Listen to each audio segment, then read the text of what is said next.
राहुल, आज भारत जीतेगा। हाँ, भारत ही जीतेगा पिताजी।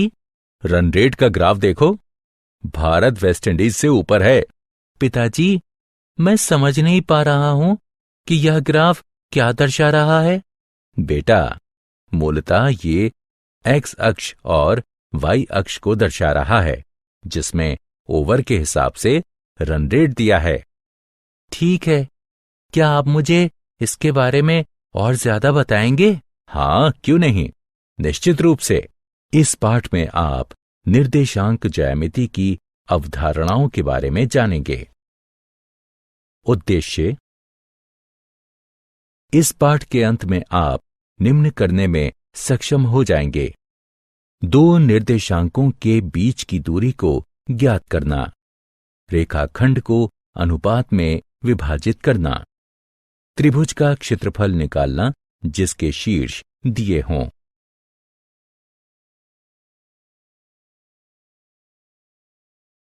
दूरी सूत्र: जब दो बिंदुओं के निर्देशांक पता हों तो हम उनके बीच की दूरी ज्ञात कर सकते हैं। जैसा कि चित्र में दिखाया गया है, कल्पना कीजिए कि दो बिंदु ए और बी हैं। एक समकोण त्रिभुज बनाने के लिए हम ए और बी से जाती हुई एक रेखा खींच सकते हैं। अब पाइथागोरस प्रमेय के प्रयोग से हम प्राप्त करते हैं ए वर्ग जमा बी वर्ग बराबर सी वर्ग। अब ए और बी बिंदुओं को चिन्हित करते हैं।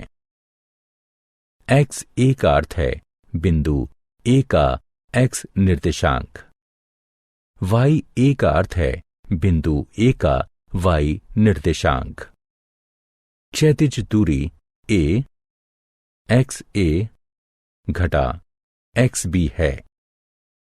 ऊर्ध्वाधर दूरी बी वाई ए घटा वाई बी है।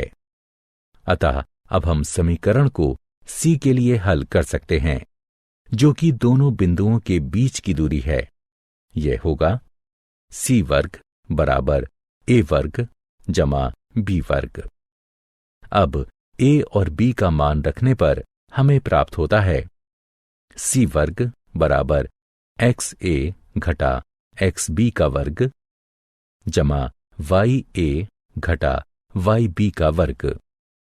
अंतिम परिणाम है सी बराबर एक्स ए घटा एक्स बी का वर्ग जमा वाई ए घटा वाई बी वर्ग का वर्गमूल।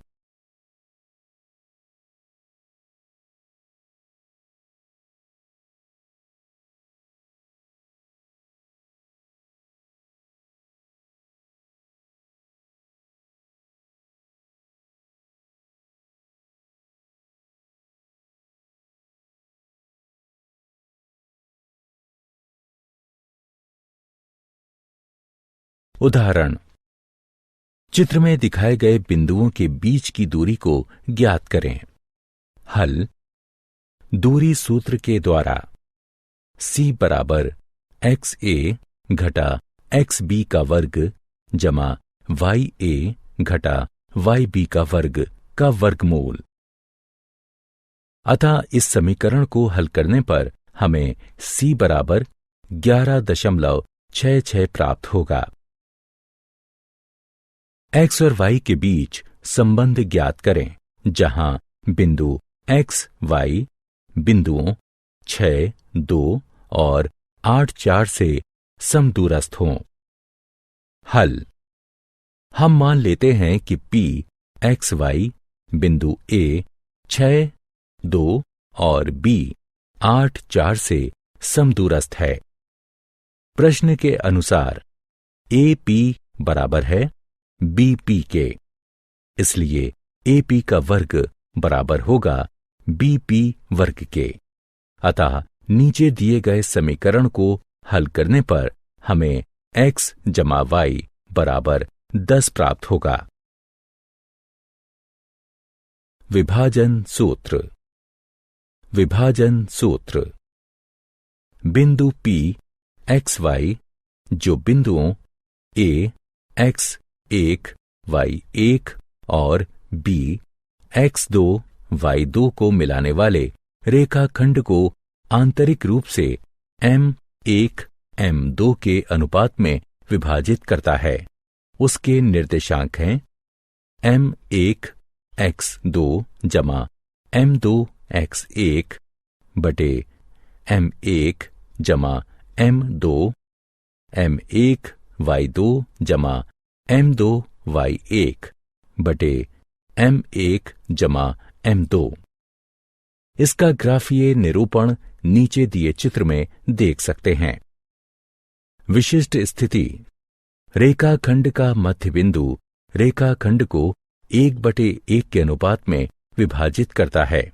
इसलिए बिंदुओं A x1 y1 और B x2 y2 के योग के मध्य बिंदु P के निर्देशांक हैं x1 जमा x2 बटे 2 y1 जमा y2 बटे 2।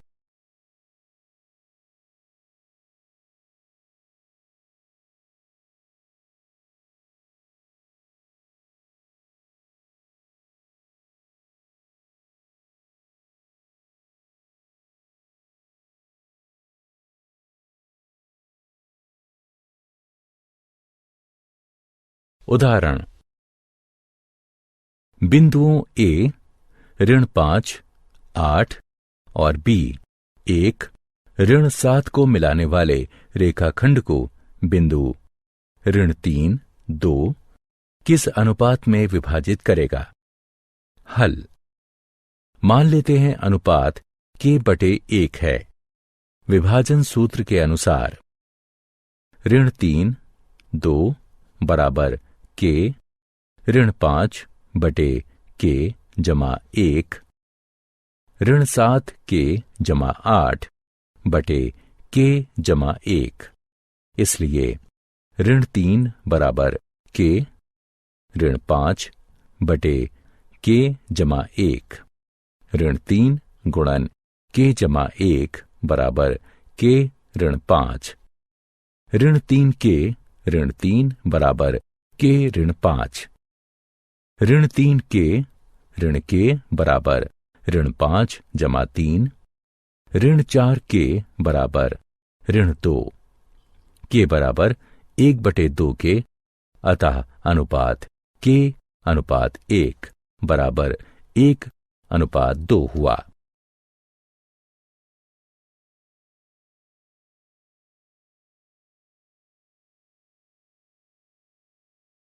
त्रिभुज का क्षेत्रफल। पिछली कक्षाओं में जब त्रिभुज के आधार और ऊंचाई दिए होते थे तो हम उसका क्षेत्रफल ज्ञात करने के लिए निम्न सूत्र का प्रयोग करते थे। त्रिभुज का क्षेत्रफल बराबर 1/2 गुणे आधार गुणे ऊंचाई। मान लीजिए ABC एक त्रिभुज है जिसके शीर्ष A x1 y1, B x2 y2 और C x3 y3 हैं, तो इसका क्षेत्रफल निम्न सूत्र से ज्ञात किया जा सकता है।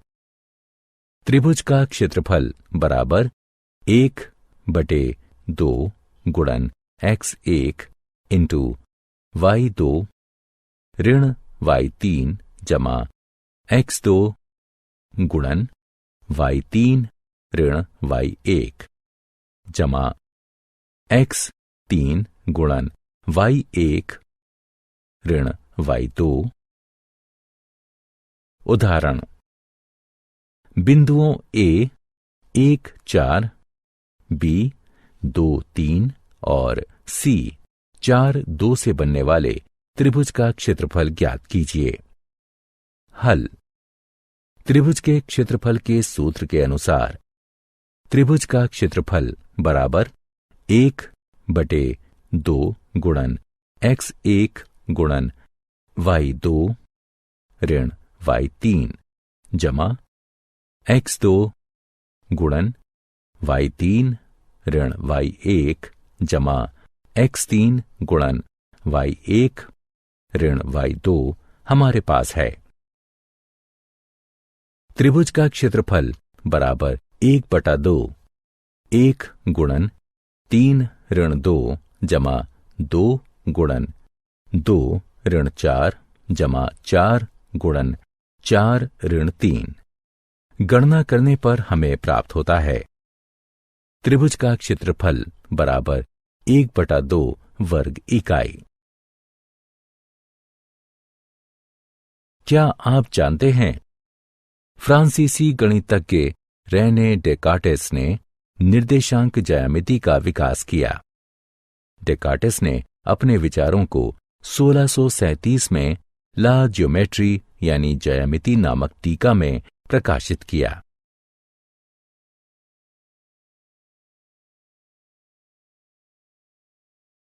सारांश। आइए हमने जो कुछ सीखा है उसे संक्षेप में दोहराएं। दूरी सूत्र इस प्रकार है: a x a y a और b x b y b के बीच की दूरी x a ऋण x b का वर्ग जमा y a ऋण y b का वर्ग का वर्गमूल है। विभाजन सूत्र इस प्रकार है: m1 x2 जमा m2 x1 बटा m1 जमा m2 m1 y2 जमा m2 y1 बटा m1 जमा m2। अगर अनुपात 1/1 है तो इसके अनुसार रूपांतरित सूत्र होगा x1 जमा x2 बटा 2 y1 जमा y2 बटा 2। त्रिभुज का क्षेत्रफल बराबर 1/2 गुणन x1 गुणन y2 ऋण y3 जमा x2 गुणन y3 ऋण y1 जमा x3 गुणन y1 ऋण y2।